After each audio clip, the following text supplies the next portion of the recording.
marchas, expresiones, nuevas leyes, lo estamos viendo, sentencias. ¿Qué es lo que nos está diciendo? Que quien no confía en nosotros es la víctima, los movimientos de víctimas, los colectivos de víctimas. Y fíjense, esto de la confiabilidad en el sistema de administración de justicia nos dice de todas las instituciones, ¿cuál es la de menor confianza? Estamos por debajo de la política. ¿Y eso a qué nos mueve? ¿A aterrarnos?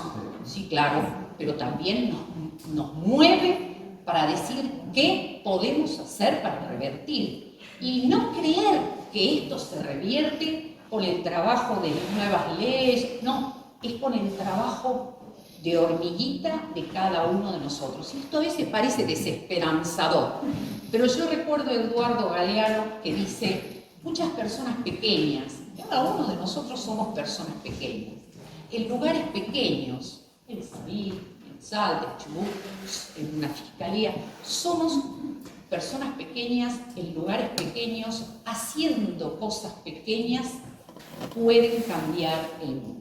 La Convención de los Derechos del Niño y toda esta cuestión de infancia que vamos a ver cómo está impactándonos.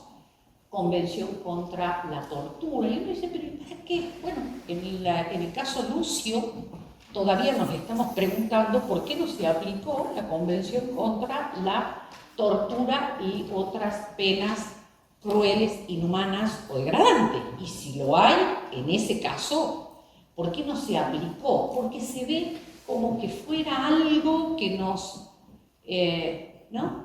Que está más allá. Y es norma aplicable. Esto se está discutiendo.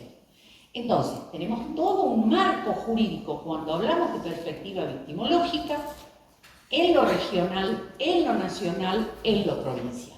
Fundamentalmente esta es la ley que de alguna manera sistematiza y dice que es de orden público y de aplicación operativa y obligatoria en toda la Argentina, esa ley que dice los derechos y garantías de las víctimas son 2 puntos, los tenemos que recordar. Que no es solamente encontrar la puerta abierta, ¿no? El acceso a justicia es mucho más que eso, encontrar quien me escuche, encontrar quien me entienda y para ser entendida, ¿no?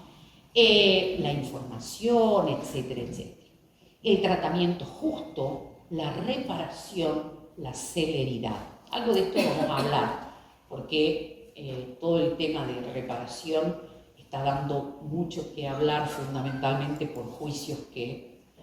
Y acá la misma ley nos dice, ojo, estos son los derechos, pero no se olviden que el corpus iuris de las víctimas debe aplicarse las constituciones, los tratados, las convenciones, los instrumentos legales, las constituciones provinciales y los ordenamientos locales. Ahí está reflejado esto de los derechos de las víctimas, no es solamente una ley. Y fundamentalmente, quien trabaja en victimología, pero no solamente en el servicio de asistencia a la víctima, sino toda persona, cualquiera fuere su función, su nivel de intervención, cual fuere la función que ocupa, tiene que tener en cuenta estos 3 principios rectores que trae la ley. El primero, el de rápida intervención. ¿Por qué? Nosotros desde el sistema penal siempre decíamos, el sistema penal lo que hace es sancionatorio, no es preventivo, pero no, es preventivo.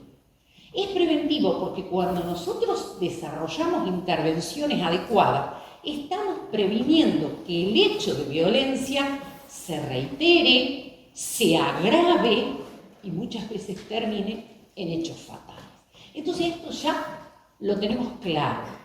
La rápida intervención tiene que ver con que se dispongan medidas de protección adecuadas para la víctima, evitando que los hechos sigan sucediendo. En el ámbito de víctimas de infancias, mucho tenemos para trabajar con esto. No revictimizar no es una cuestión puro corazón, que la gente que trabaja en esto le pone corazón, chaleco, le pone pasión, compromiso. No, no revictimizar es un mandato legal, que si no lo cumplimos va a generar violencia institucional, va a generar nivel de sanción a nivel provincial, institucional, provincial, nacional. Ya tenemos casos, entonces por eso lo podemos afirmar.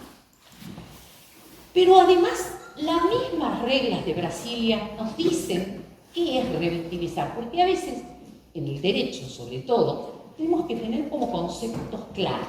Entonces, queremos saber qué es revictimizar. Las mismas reglas nos dicen revictimización secundaria, lo decía la doctora, es el incremento del daño sufrido por la víctima como consecuencia del contacto con el sistema de justicia.